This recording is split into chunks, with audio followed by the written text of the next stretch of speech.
Sir Keir Starmer's local council presents a terrifying vision for what Labour would do in government, the Conservatives are warning.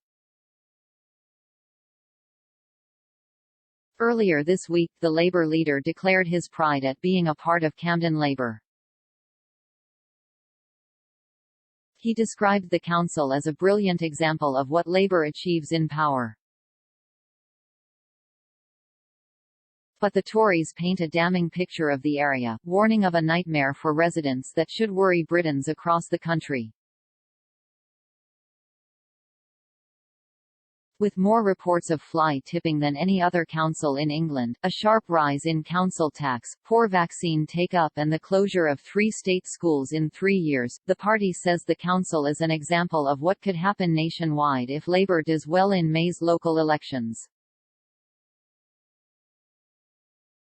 Camden Council is a high-tax, low-performance borough, Oliver Cooper, leader of Camden Tories told Express. Company UK, they continually brag about their record in office when residents see worse and worse services every year. It's really galling to see Keir Starmer say this is what he wants across the whole country because residents in Camden are tired of not being listened to about the state of their services and their streets. When people feel that rubbish is piling up, when they feel their air is getting dirtier, when they feel the schools and the police are being let down by not getting the support for the council, they want change away from that model, not towards it. There are more than 37,000 reports of fly tipping every year in Camden. The Tories claim the incidents have increased 4-fold since the Labour-run council cut weekly bin collections to once a fortnight 5 years ago. The council also has the lowest uptake in vaccinations in England for the MMR jab that children are recommended to have before they turn 5 to prevent an outbreak of measles. It also has the second worst uptake for the seasonal flu vaccine that helps protect the NHS by providing extra protection to the over 50s. Carlton Primary School, St Aloysius School, St Michael's School have all shut in the past 3 years, much to the frustration of parents. Meanwhile, while Britons are grappling with the current surge of inflation, next month those living in Camden will see their council tax rise by 2.99%. For this, Keir Starmer's local council, to be held up as a model for the entire country should worry everyone across the UK, he added. If you look at Wandsworth and Westminster and Barnet, all councils led by the Conservatives, they have frozen core council tax or cut it this year, which shows it's possible if you want to do it.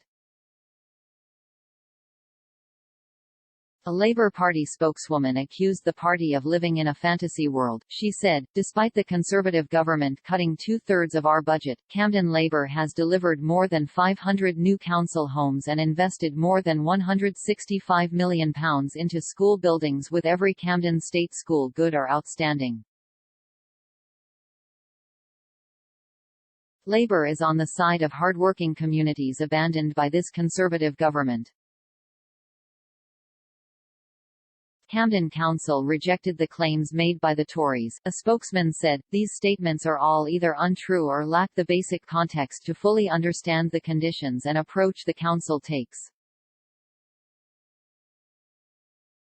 The council invests around £6 million a year on keeping its streets clean, and as a result, independent, unannounced yearly inspections by Keep Britain Tidy show that cleanliness levels in Camden remain strong, while the ability of the public to report fly tipping and the comprehensive nature of the figures reflect the numbers recorded.